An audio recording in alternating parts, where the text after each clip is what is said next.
The courtroom was quiet before Serena Blackwood destroyed her own defense. She sat at the table in a cream designer jacket, jewelry shining under the lights, two attorneys beside her, and the kind of smile that told me she still believed this hearing was beneath her. Then she looked straight at me and laughed. Not a nervous laugh, not an accidental laugh, a laugh full of power, privilege, and contempt. Then she said the words that made the entire courtroom freeze. "You're just a municipal judge. My husband is the governor of this state." I think you know what that means. For a moment, nobody moved. The victim sitting in the second row lowered her eyes. The reporters stopped writing. Even Serena's own attorney looked like he wanted to disappear, because in that one sentence, Serena Blackwood had revealed the entire truth of this case. A powerful woman had shoved a hard-working florist at a farmer's market, threatened her business, walked away with flowers that did not belong to her, and believed her husband's political power would protect her from consequences. But what Serena did not understand was simple. In my courtroom, your last name does not matter. Your husband's office does not matter. Your money does not matter. What matters is what you did. And within the next 45 seconds, the governor's wife would learn that lesson in front of everyone. The case file in front of me was simple, but ugly. 47 seconds of video, a crowded Saturday farmer's market, a custom flower arrangement, a 52-year-old florist shoved backward into her own display table, a bruised wrist, a cracked glass case, and one sentence captured clearly on a bystander's phone. "You're nobody. Do you know what my husband can do to a business like yours?" By the time court began that morning, millions of people had already watched that video online. But behind all the headlines, comments, and viral outrage was one real woman sitting quietly in my courtroom, waiting to see if justice would actually protect her. Her name was Elena Morales. She was a florist. For 11 years, Elena had built her small market stall one bouquet at a time. She rented that little space for $400 a month.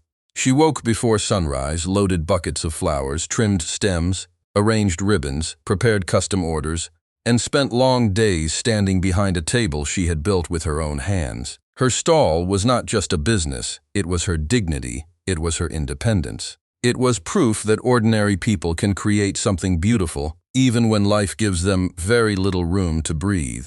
And according to the video, Serena Blackwood had looked at all of that and decided it meant nothing. Serena entered my courtroom like a woman arriving at an event she did not want to attend. She stepped out of a state-funded SUV, flanked by two attorneys and followed by an assistant carrying a leather document case. Her cream jacket looked expensive enough to pay Elena's rent for a year. Her jewelry caught the courtroom lights every time she moved. Her heels clicked across the floor with the slow confidence of someone used to being noticed. Her lead attorney, Daniel Pierce, sat beside her. I knew Daniel. He was polished, prepared, and careful. He had appeared before me before, and he was usually calm.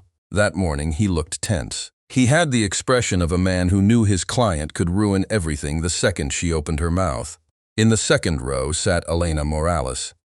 She wore a dark floral blouse with a small flower pinned near her collar.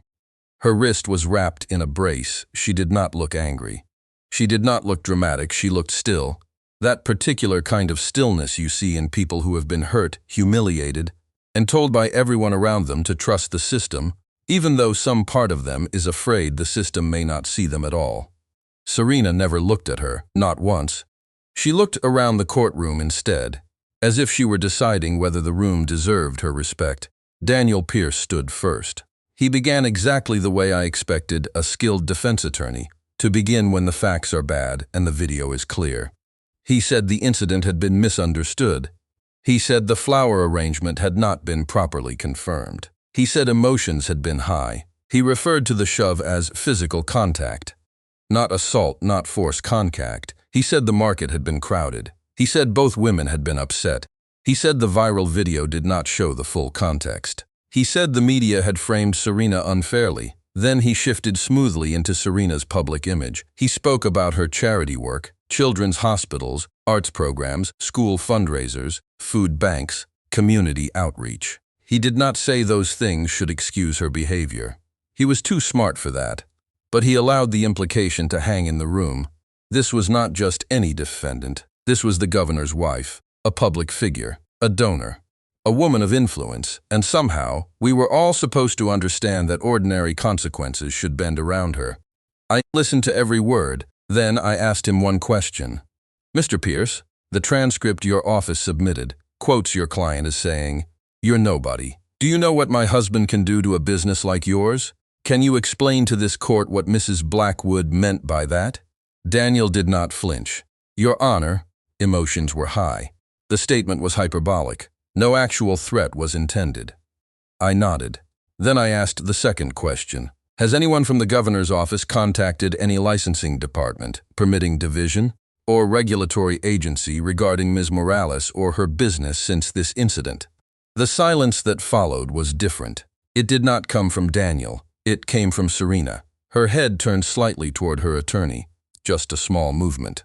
But in court, small movements can speak loudly. That little turn told me the answer was not no.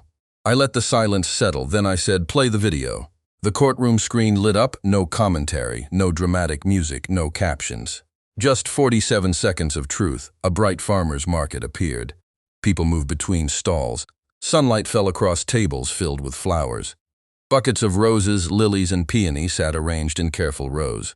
Then Serena Blackwood entered the frame with two friends behind her. She moved toward Elena's stall with the lazy confidence of someone who expected the world to open for her. She pointed at a peony arrangement. Elena stood behind the table and explained calmly that the arrangement had already been reserved. Her voice was polite, her posture was careful. Both hands were visible. She looked like a woman trying to handle a difficult customer without making the situation worse. Serena's expression changed, not with disappointment, with offense. As if being told no was a personal insult, there was a brief exchange. Elena remained calm. Serena did not. Then both of Serena's hands came forward across the table. A deliberate shove, Elena stumbled backward into her own display case. Flowers scattered across the floor.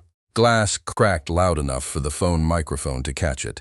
People around the stall froze. Then came the sentence, clear cold. Unmistakable. "You're nobody. Do you know what my husband can do to a business like yours?" Then Serena picked up the flower arrangement and walked away. She did not check on Elena. She did not apologize. She did not look back. The video ended. The courtroom remained silent. I turned to Serena. She had watched herself on that screen with no visible shame, no regret, no shock. Nothing in her face suggested she understood that a real person had been hurt. She looked mildly inconvenienced, as if the court had wasted her time by forcing her to watch something unpleasant. "Mrs. Blackwood," I said, "do you believe what you did to Elena Morales was wrong?" Daniel Pierce started to rise. I raised one hand. I asked Mrs. Blackwood. He sat down. The entire courtroom waited. Serena leaned forward slightly. She looked directly at me, not like a defendant speaking to a judge, but like a powerful woman deciding to remind someone of their place. She said the situation had been handled badly.